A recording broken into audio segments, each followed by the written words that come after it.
Eto, mainit na balita. Filipino KBL Asian import na si Ethan Alvano.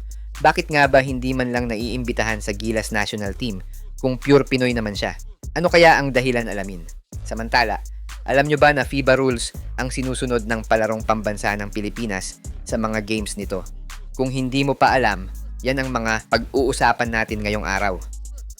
Hi guys! Kung naghahanap ka ng legit Gilas jerseys, marami tayong partner stores ang nagbebenta niyan. All you have to do is i-click lang yung link sa gilid ng mga video at magpa-pop na yung mga stores sa gilid. Get yours now guys at huwag kalimutan mag-subscribe kay Overdrive Highlights. Sa gitna ng mainit na usapan sa Philippine basketball ngayong 2026, nanatiling dominante pa din ang mga players abroad, particular sa KBL, na kailan lang ay humakot na naman ng awards kabilang si Gilas mainstay KQ, kung saan nakuha niya ang Rookie of the Year award, at si Ethan Alvano na nakapasok naman sa Mythical 5. Pero pag-usapan natin si Ethan Alvano. Nitong nakaraang January 2026, muling pinatunayan ni Ethan kung bakit siya ang hari ng Wonju DB Promi sa South Korea. Nakuha niya ang Round 3 MVP award matapos mag-average ng nakakalulang points na 21.3 points at 6.8 assists sa KBL.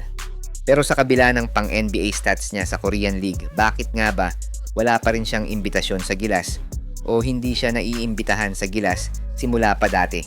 Ang sagot, dahil sa eligibility rules ng FIBA. Though ang kanyang mga magulang ay parehong Pilipino, ipinanganak at lumaki siya sa California, hindi siya half Pinoy pag-usapang genetics. Sa katunayan, lagi niyang binabanggit sa mga interview na proud siya sa kanyang dugong Pinoy, though marami ang nag-aakala na isa siyang half foreign. Sa mata ng FIBA, siya ay consider as naturalized player kagaya ni Jordan Clarkson. Balita kasi ay nakuha niya ang kanyang passport after the age of 16. Pero marami nagsasabi na if susundan ang bagong rules ng FIBA, pwede pang maihabol si Ethan, pero yan ay kung may mga papeles siya na magpapatunay na nakakuha siya ng Philippine passport before siya mag-18. Pero kung wala siyang katibayan, malabo na talaga siyang makapaglaro sa Gilas as local.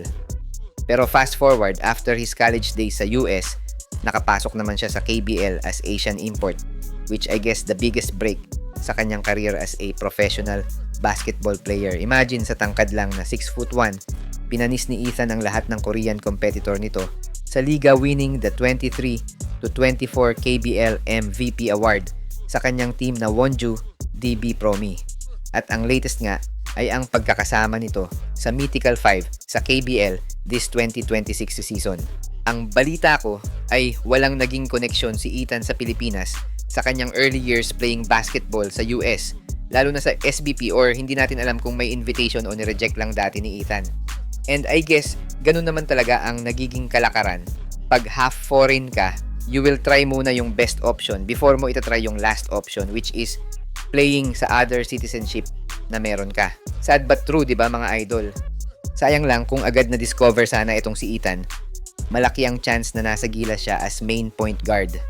Kita naman natin sa stats niya sa KBL, he is a two-way player na kayang mag-excel sa mga naglalakihang players sa liga.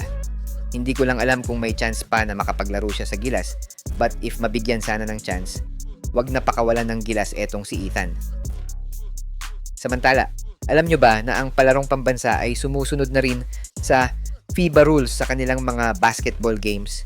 Mula sa officiating, court dimensions, hanggang sa shot clock at foul limits, ang standard na ginagamit sa pinakamalaking student-athlete competition sa Pilipinas ay ang international standards ng FIBA. Pero, bakit dapat sundan ng FIBA rules? Una, ang mga batang atleta mula sa probinsya ay hindi na maninibago kapag umakyat sila sa collegiate leagues o kung sakaling mapili sila para sa national youth teams. Pangalawa, tinuturuan nito ang mga kabataan ng disiplina sa loob ng court na kapareho ng level ng pro leagues. At dahil FIBA rules ang sinusunod simula pa lang sa palaro, mas madaling mag-adjust ang ating mga scouts at coaches sa pagpili ng mga players na may FIBA-ready na laro. Kaya sa mga nag-aakala na mukhang pipitsugin lang ang palarong pambansa, nagkakamali kayo dahil isa ang palarong pambansa sa mga puntahan ng scouts para mag-discover ng mga talents na pwede sa national team sa future.